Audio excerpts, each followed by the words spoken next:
Good.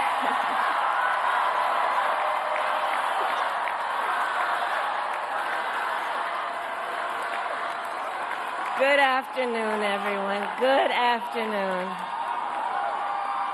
Good afternoon. Good afternoon.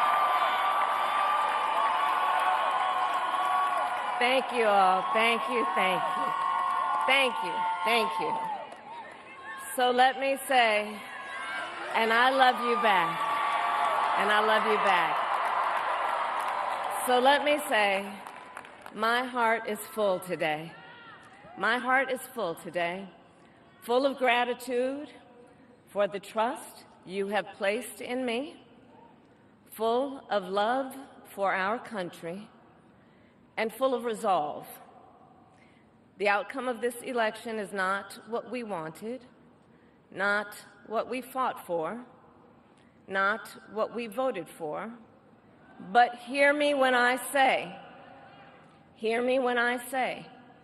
the light of America's promise will always burn bright.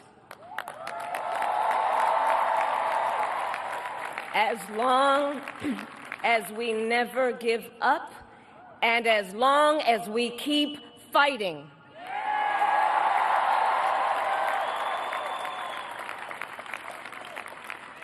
To my beloved Doug and our family, I love you so very much.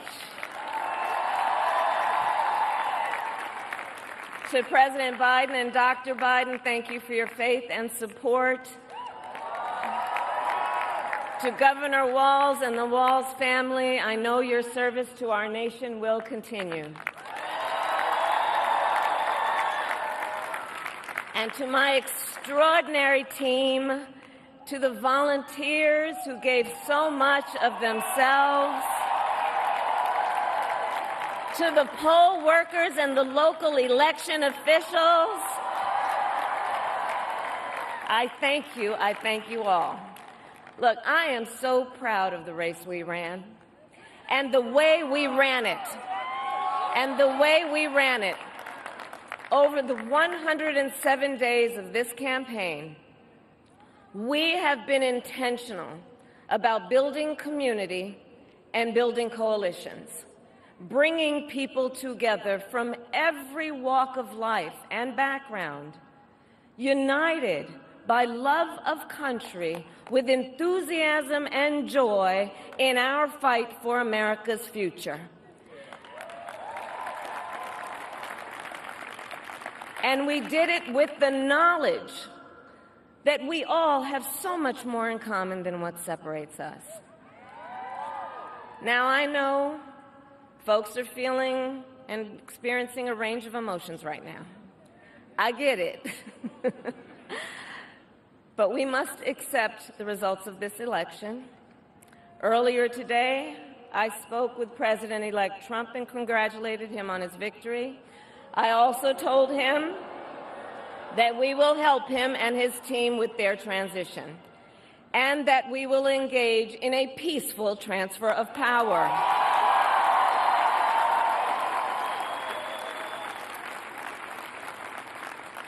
A fundamental principle of American democracy is that when we lose an election, we accept the results.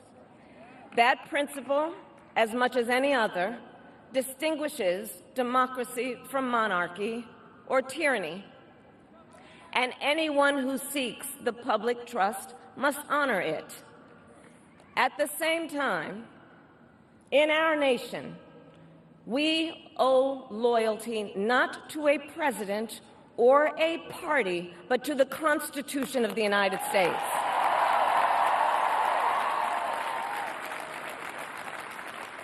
And loyalty to our conscience and to our God. My allegiance to all three is why I am here to say, while I concede this election, I do not concede the fight that fueled this campaign.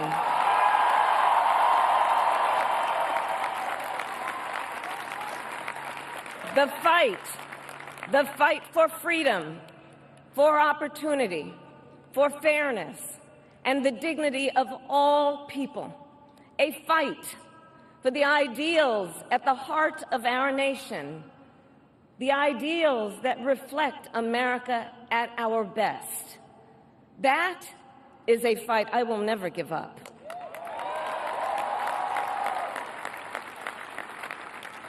I will never give up the fight for a future where Americans can pursue their dreams, ambitions, and aspirations, where the women of America have the freedom to make decisions about their own body and not have their government telling them what to do. We will never give up the fight to protect our schools and our streets from gun violence. And America, we will never give up the fight for our democracy, for the rule of law, for equal justice, and for the sacred idea that every one of us, no matter who we are or where we start out, has certain fundamental rights and freedoms that must be respected and upheld.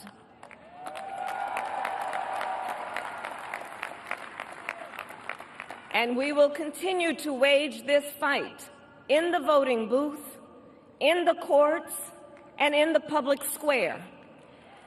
And we will also wage it in quieter ways, in how we live our lives, by treating one another with kindness and respect, by looking in the face of a stranger and seeing a neighbor, by always using our strength to lift people up, to fight for the dignity that all people deserve. The fight for our freedom will take hard work, but like I always say, we like hard work. Hard work is good work. Hard work can be joyful work. And the fight for our country is always worth it. It is always worth it.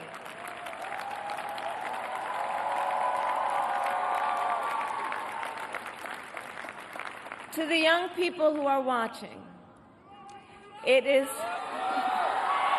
I love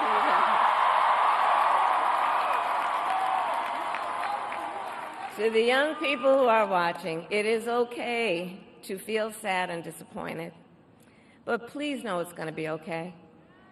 On the campaign, I would often say, when we fight, we win. But here's the thing. Sometimes the fight takes a while. That doesn't mean we won't win. That doesn't mean we won't win. The important thing is don't ever give up. Don't ever give up. Don't ever stop trying to make the world a better place. You have power. You have power. And don't you ever listen when anyone tells you something is impossible because it has never been done before.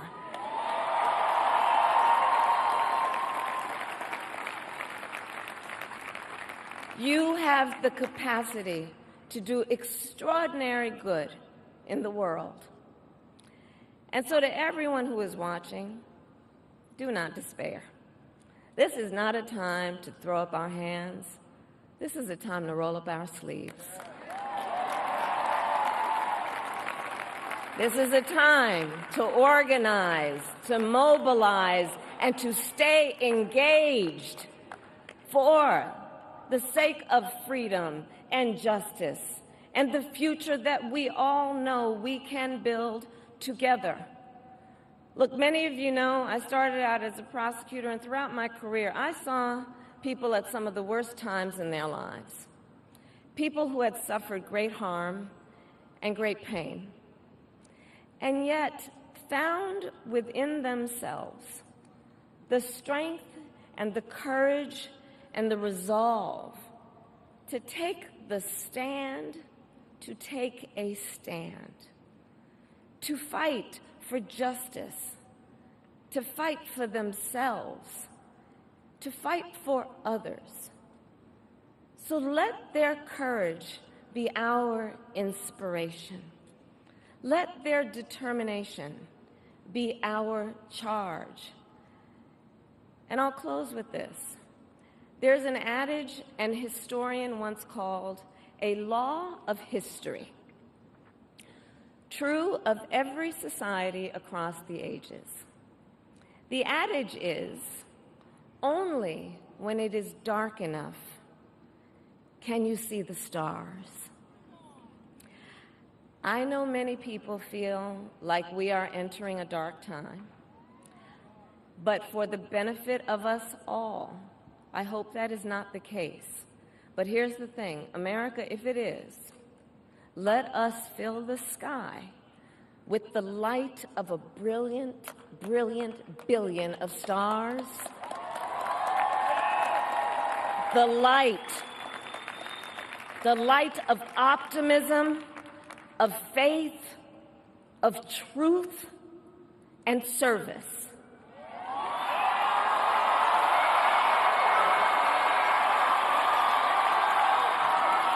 HU. And may that work guide us, even in the face of setbacks, toward the extraordinary promise of the United States of America. I thank you all. May God bless you, and may God bless the United States of America. I thank you all.